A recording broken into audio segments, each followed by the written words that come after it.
प्रिय छात्रों, कक्षा 10 एवं 12 के आज का आपका टॉपिक है अलंकार, जिनको आप जानते हैं और आपकी परीक्षा के लिए उपयोगी है, जैसा कि हम लिख रहे हैं और आप लोग देखिए। शब्द है आपका अलंकार।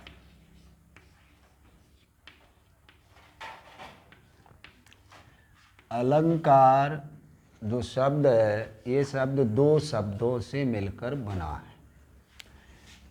एक शब्द है अलम और दूसरा शब्द है कार। अब कहोगे अलंकार कहते किसे हैं?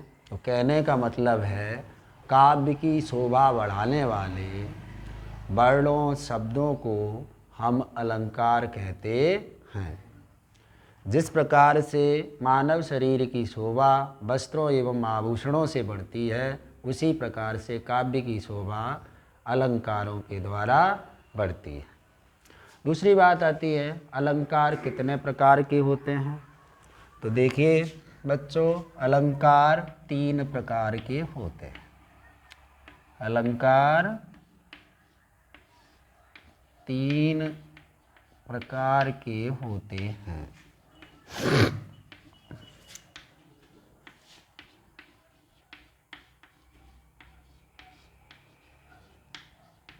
नंबर 1 में आता है आपका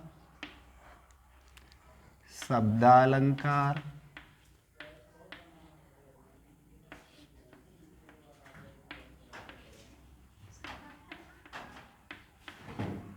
नंबर 2 होता है अर्थालंकार।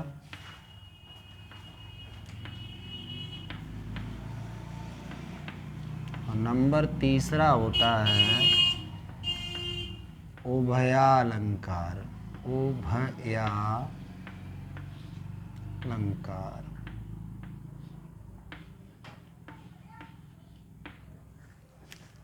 यानी कि शब्दों के माध्यम से जहाँ काव्य की शोभा बढ़ती है, शब्दों के माध्यम से जहाँ काव्य की शोभा बढ़ती है, वहाँ पर शब्दालंकार होता है।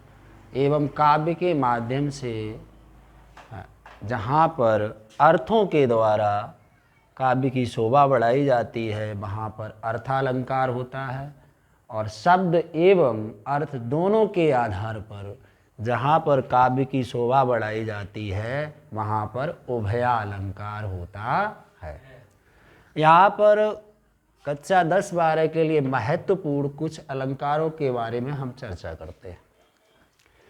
पहले नंबर पे आपका लिखते हैं हम अनुप्रास अलंकार। अनुप्रास अलंकार। तो अनुप्रास का मतलब है जहाँ काव्य में एक ही वर्ण की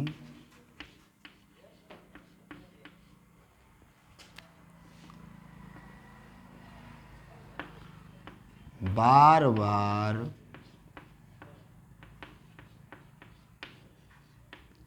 आवृत्ति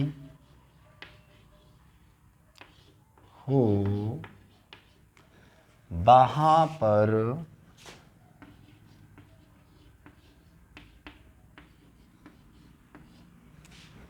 अनुप्रास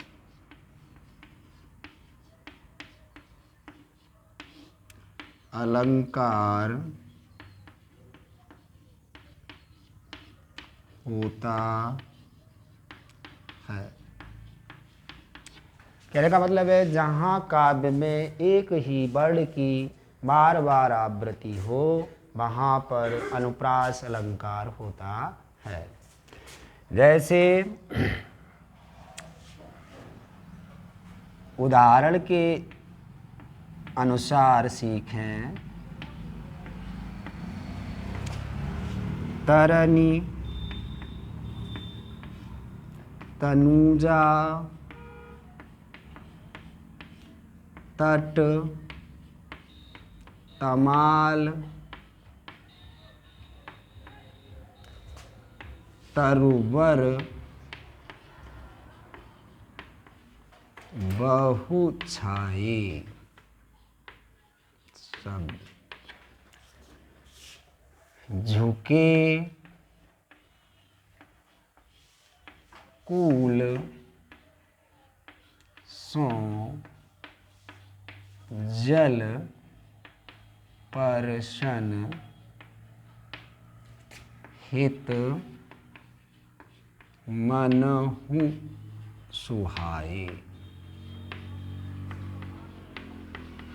भारतेंदु हरिश्चंद्र की यमुना छवि से लिया गया ये पद है, जिसमें लिखा हुआ है कि तरनी तनुजा तट तमाल तरुवर। कहने का मतलब है तावर्ण की आवृत्ति बार बार हुई है, इसलिए यहाँ पर अनुप्रास अलंकार है। और अनुप्रास अलंकार के और भाग हैं, जैसा छेका अनुप्रास,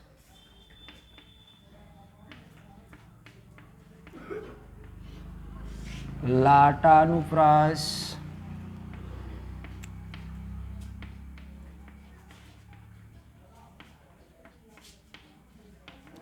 वृत्त्यानुप्रास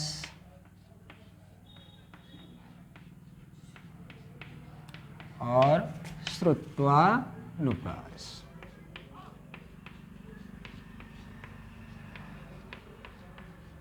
इस प्रकार से हमने चर्चा परिचर्चा में शामिल किया कि अगर अनुप्रास अलंकार की आपको परिभाषा या उदाहरण पूछा जाए तो आप आसानी से इसे लिख सकते हैं।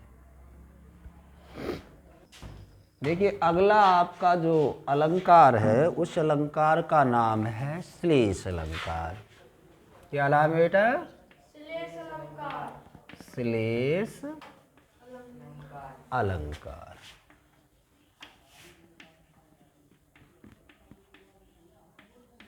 इसकी परिभाषा आप लोग आसानी से सीख सकते हैं, क्योंकि परिभाषा क्या है? शब्द एक अर्थ अनेक। शब्द एक अर्थ अनेक हों वहाँ पर श्लेष अलंकार होता है। कौन सा अलंकार होता है? श्लेष अलंकार। श्लेष अलंकार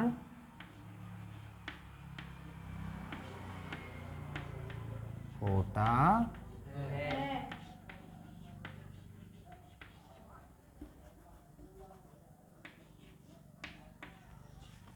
शब्द एक अर्थ अनेक हो वहाँ पर श्लेष अलंकार होता है। अब इसमें उदाहरण की बात करें हम, तो उदाहरण देखिए,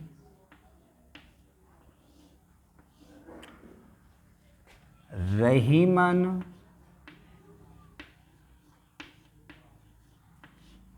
पानी राखिए बिनु पानी सब सून। रहीमन पानी राखिए बिन पानी सब सून। पानी बिना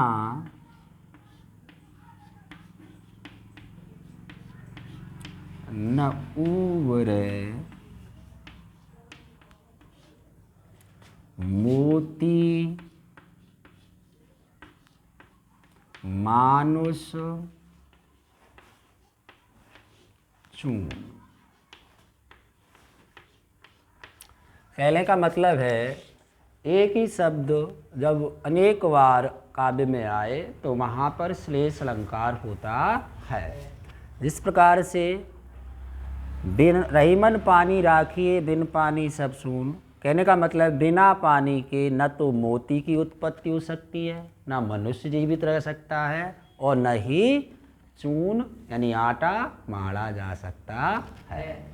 इसलिए कहने का मतलब है कि एक ही शब्द की जहाँ पर बार बार आवृत्ति होती है वहाँ पर आपका श्लेष अलंकार होता है। दूसरा देखिए, दूसरा अलंकार है उत्प्रेक्षा अलंकार। कौन सा है? उत्प्रेक्षा अलंकार।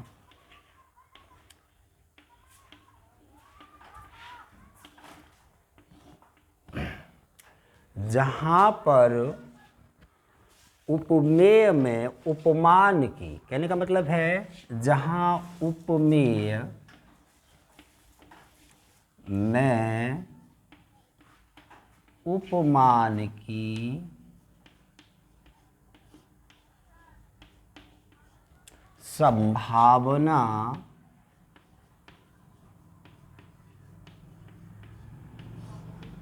व्यक्त की जाए वहाँ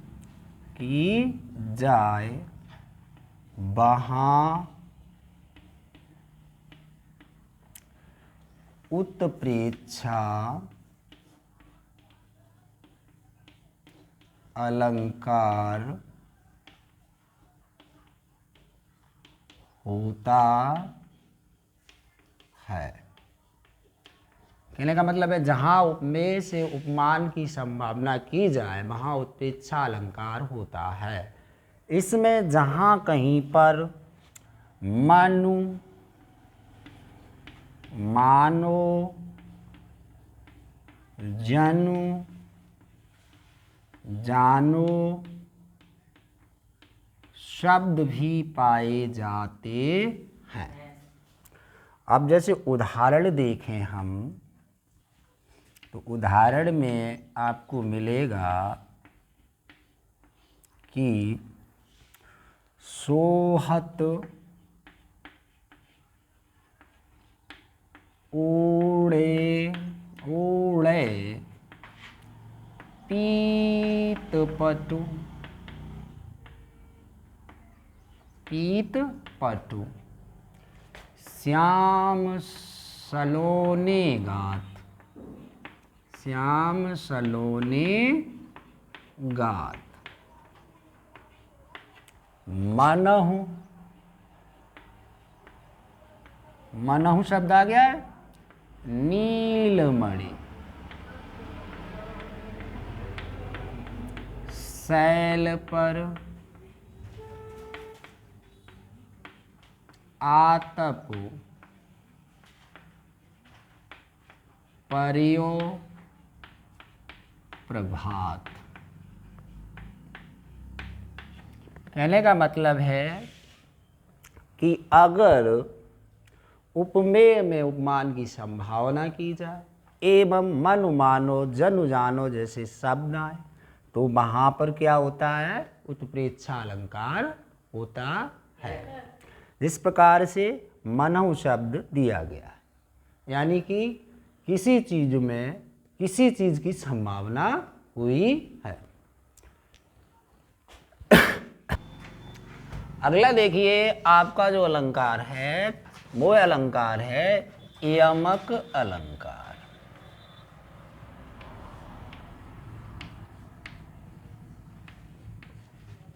और यमक अलंकार है, इस अलंकार को काव्यलिंग अलंकार भी कहते हैं। क्या कहते हैं?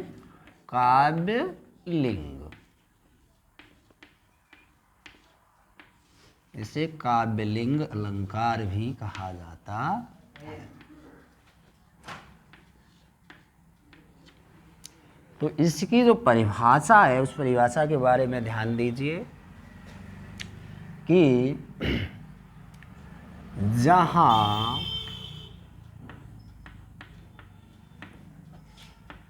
एक समान यानी एक जैसे वर्ड हों परंतु उनका अर्थ अलग अलग हो तो वहाँ यमक अलंकार होता है।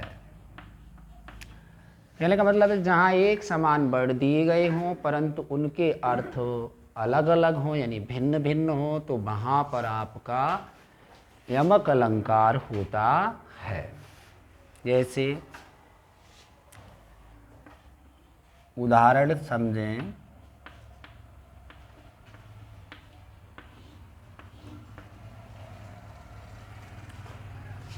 काली घटा का घमंड घटा। कहने का मतलब है यहाँ पे जो घटा है बादल की घटा है वो कैसी घटा है? काली है।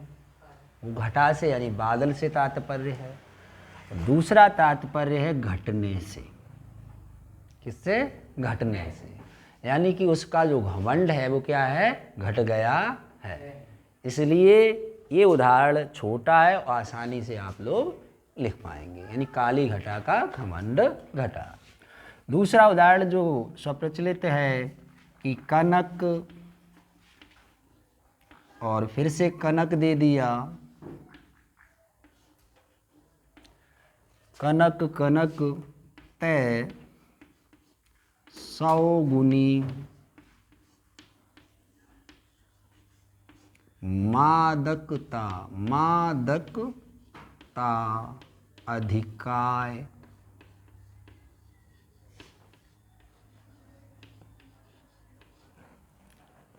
और फिर लिखा है कि जा खाए बौरात जग या बा पाए बौराए। कहने का तात्पर्य है एक कनक का मतलब यहाँ पे धतूरा, जिसे इंग्लिश में बोलते हैं हेमलॉक। दूसरे का अर्थ है सोना। धतूरे खाने से आदमी केवल थोड़ा पागल मानसिक होता है और सोना प्राप्त कर लेने से वह घमंड में 100 गुना सराबोर हो जाता है। ये थे आप लोगों के अलंकार इंटरमीडिएट और हाई स्कूल स्तर के विद्यार्थियों के लिए, जो कि आपकी परीक्षा के लिए बहुत ही महत्वपूर्ण है। अगले सेशन में फिर मिलते हैं। आपको धन्यवाद।